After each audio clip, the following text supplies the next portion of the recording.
Hello and welcome back. During this PowerPoint presentation, I would like to discuss managing diversity in the workplace. I think that managing diversity is challenging for many supervisors and many managers. The workplace has changed immensely over the last few years. Think back before World War One, there weren't any women in the workplace. Then, as time went on, women came into the workplace. The population has gotten more diverse. Right now, we're looking at a workplace that consists of approximately 50% men, 50% women. We're also going to see in the upcoming years an increase in the number of older workers. There are many individuals who are at retirement age but want to continue to contribute, so they either stay in the workplace or they return to the workplace, and they have quite a bit of wisdom, but they generally don't want to be full-time employees. Sometimes they want to be part-time, or they want to be consultants for an organization.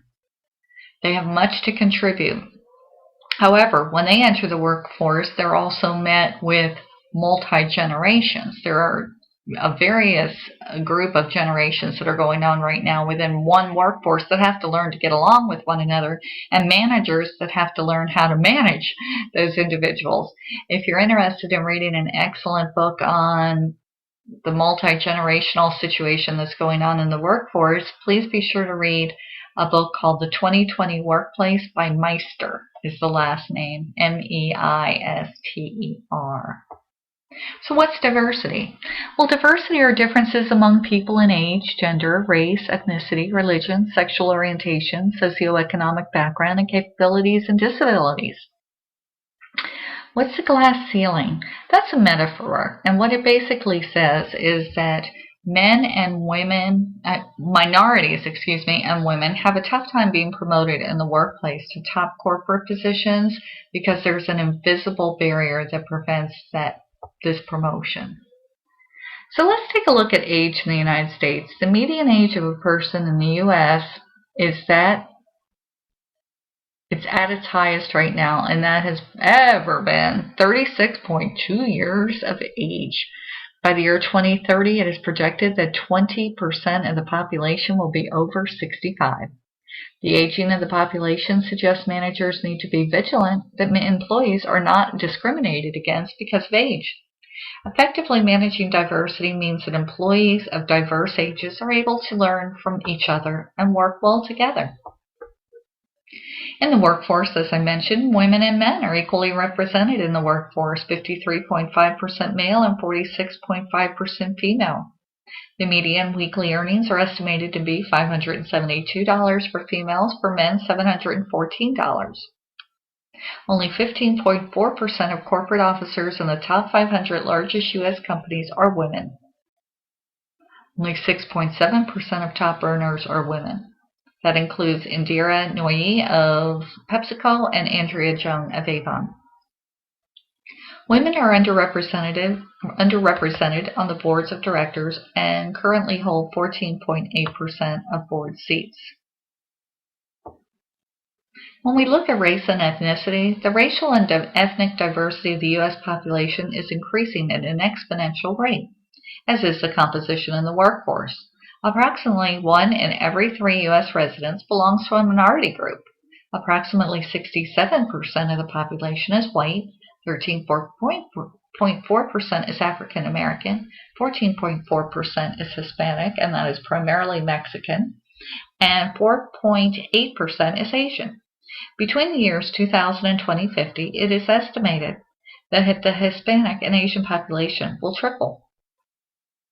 African American earnings are approximately 73% of the earnings of whites, and of the 10,092 corporate officers in Fortune 500 companies, 106 are African American women. When discussing religion, we have to look at Title VII. Title VII of the Civil Rights Act prohibits discrimination of religion. The key issue for managers is recognizing and being aware of different religions and their beliefs, with particular attention being paid to when religious holidays fall. Respect for employees' religion is tied to employee turnover. Victims of religious discrimination will file complaints or will look for other jobs. Talking about capabilities and disabilities, the Americans with Disabilities Act of 1990 prohibits discrimination against persons with disabilities and also requires that employers make reasonable accommodations to enable people to effectively perform their jobs.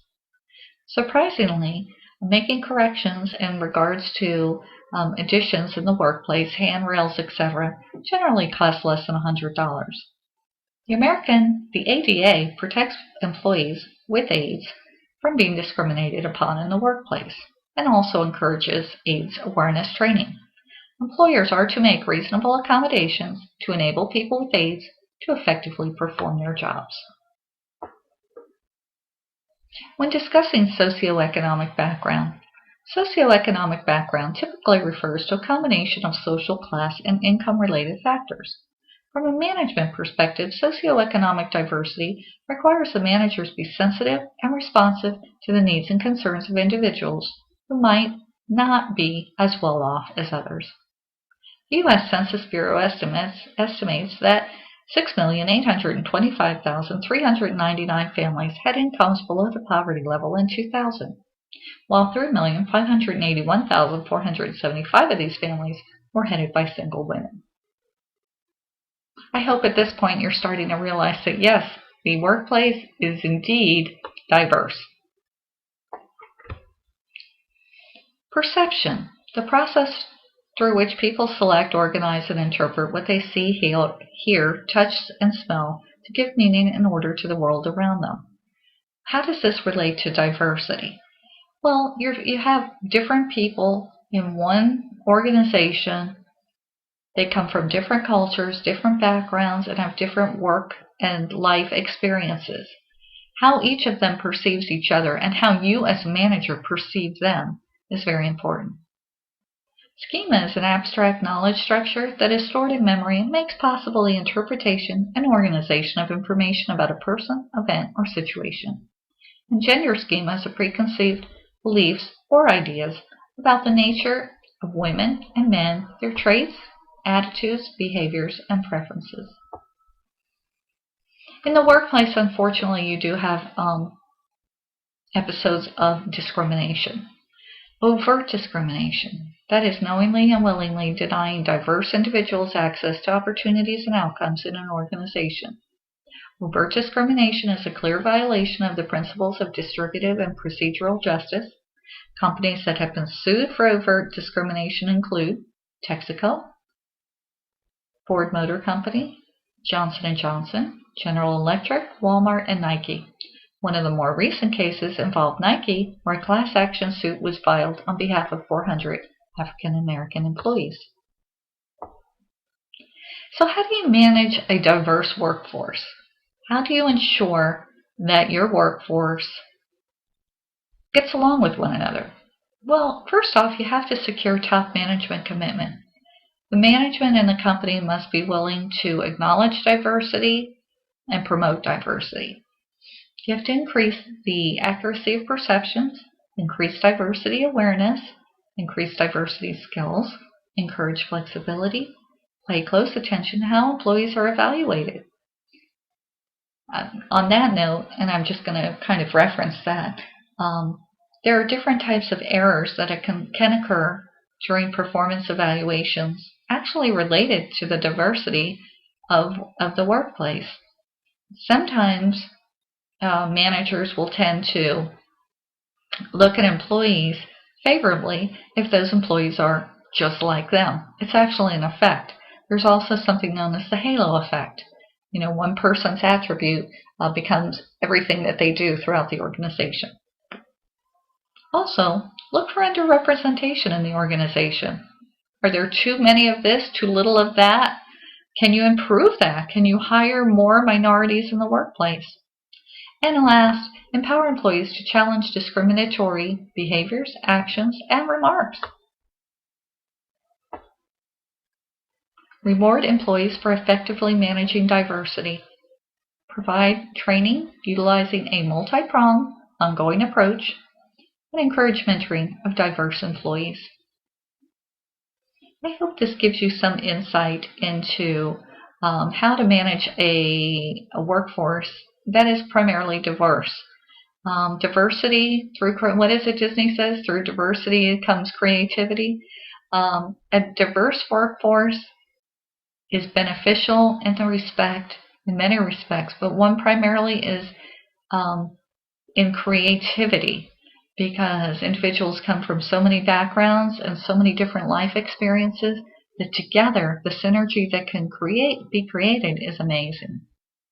So on that note, I do hope you enjoyed this PowerPoint presentation and have a great day.